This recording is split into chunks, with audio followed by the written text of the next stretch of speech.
Hello students.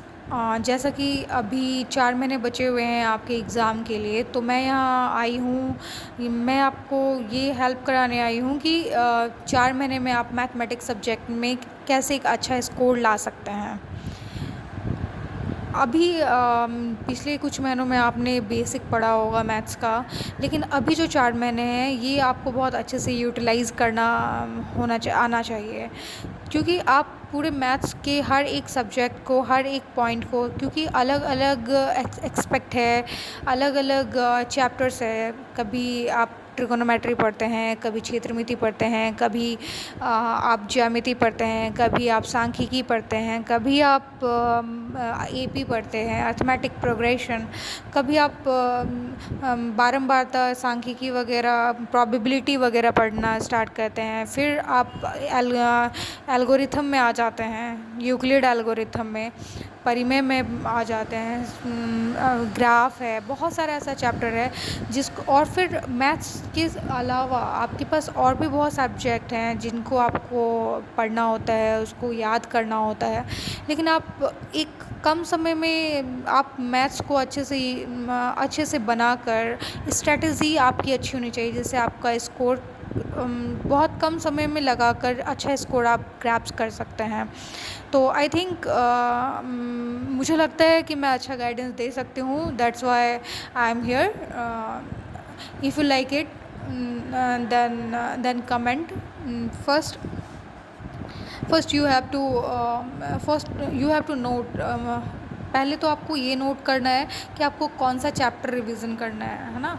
अगर आपको मान लीजिए ट्रिगोनोमेट्री रिवीजन करना है, त्रिकोणमिति है ना, ट्रिगोनोमेट्री,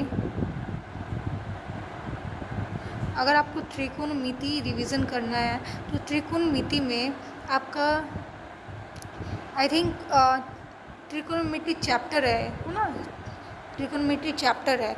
इसमें आई थिंक 4 एक्सरसाइज है ना। बीइंग अ टीचर मुझे ये पता है कि इसमें 4 एक्सरसाइज हैं।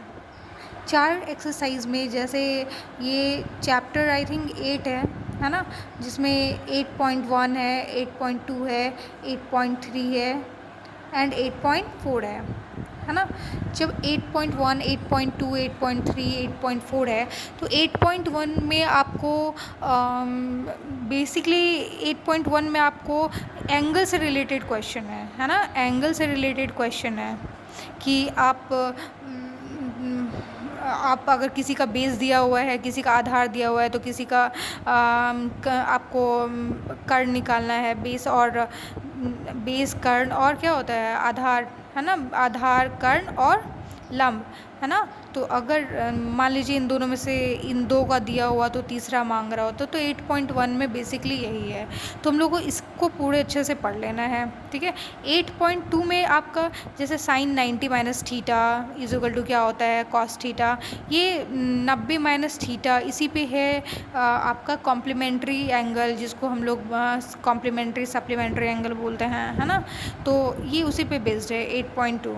अगर 8.3 की बात करें तो 8.3 टोटली डिपेंड करता है, टोटली डिपेंड कर रहा है 8.3 किस पे, साइन अगर है, अगर 2 मिला के साइन 40 है और दूसरा इंटू साइन 50 है, तो ये इन दोनों को मिला के अगर 90 हो रहा है तो किसी एक को बदल के ये किया जा रहा है, तो 8.3। और 8.4 टोटली फार्मूला पर डिपेंड है कि फार्मूला जैसे कि टेन थीटा बराबर क्या होता है, टेन थीटा का उल्टा क्या होता है, कॉट थीटा का उल्टा टेन थीटा, अगर साइन थीटा का उल्टा साइन थीटा का उल्टा कॉसेक थीटा। इस तरह करके पूरा आपको ये ट्रिगोनोमेट्री इस तरह करके पढ़ना है कि 8.1 में अगर हम एंगल पढ़ रहे हैं, कोण पढ़ रहे हैं, तो कोण के बारे में वो पूरा होना चाहिए। 8.3 में मुझे अभी याद आ रहा है, 8.3 में सबका मान निकालने का है, जैसे साइन 0 डिग्री का मान कितना होता है, साइन 60 डिग्री का मान। तो ये 8.3 इस तरह करके पढ़ना है कि अगर हम 8.3 पढ़ रहे हैं तो वो साइन 0 डिग्री, ये पूरा हमको याद होना चाहिए। 8.2 में पढ़ रहे हैं तो हमको ये याद होना चाहिए कि साइन 90 माइनस थीटा कितना होता है, कॉसेक 90 माइनस थीटा कितना होता है, सेक 90 माइनस थीटा कितना होता है। अगर 8.1 पढ़ रहे हैं तो हमें ये पूरा पता पता होना चाहिए कि अगर आधार दे दिया है और लंब दे दिया है तो कर्ण कैसे निकालना है। और 8.4 में हमें पूरा फॉर्मूला याद होना चाहिए कि साइन स्क्वायर थीटा जोड़ कॉस स्क्वायर थीटा बराबर 1 होता है, cosec square theta minus cot square theta बराबर 1 होता है, sec square theta minus tan square theta बराबर 1 होता है। ये सारा मुझे लर्न होना चाहिए। अभी मैंने एक चैप्टर के बारे में बताया कि ट्रिग्नोमेट्री आपको पढ़ना कैसे है, ठीक है। अगर आपको ज़रूरत हो तो मैं इस पर आपको पढ़ा सकती हूँ। मैं अभी ट्रिग्नोमेट्री आपको हर एक चैप्टर, जैसे अगर चैप्टर 8 है तो हर एक एक्सरसाइज को मैं आपको डिटेल में पढ़ा सकती हूँ यूट्यूब पे, फ्री ऑफ कॉस्ट होगा आपके लिए। अगर अगर अगर आप इच्छुक हैं, ठीक है, तो प्लीज़ कमेंट कीजिएगा। नहीं, अगर आप कमेंट नहीं भी करते हैं तो मुझे लगेगा बताना चाहिए तो मैं बताऊंगी। 8.1, 8.2, 8.3, 8.4 इस तरह से मैंने ट्रिग्नोमेट्री को 4 पार्ट में डिवाइड कर दिया। एंगल पे बेस्ड, ये साइन 90 माइनस थीटा पे बेस्ड, और ये कॉसेक 60 का वैल्यू कितना होता है, साइन 60 का 30 का वैल्यू कितना होता है, और 8.4 फार्मूला पे बेस्ड। इस तरह से ट्रिग्नोमेट्री पढ़ा जाता है। तो इसमें से ये बहुत ज़्यादा स्कोरिंग आपका चैप्टर है, बहुत अच्छा खासा इससे ऑब्जेक्टिव पूछा जाता है, और सब्जेक्टिव तो होता ही है। ऑब्जेक्टिव मोस्टली ज़्यादातर इससे पूछा जाता है कि इसका कितना मान होगा, साइन 90 माइनस थीटा मान कितना होगा, सेक 60 का मान कितना होगा। तो ज़्यादातर इससे question, most of the questions जो है वो ट्रिग्नोमेट्री से होता है। इसलिए हम लोगों को इसमें से तो मार्क्स हम लोगों को फिक्स करना है, ठीक है। अगर फिर उसके बाद अगर आप सांख्यिकी में आते हैं, जिसको हम लोग स्टैटिस्टिक कहते हैं,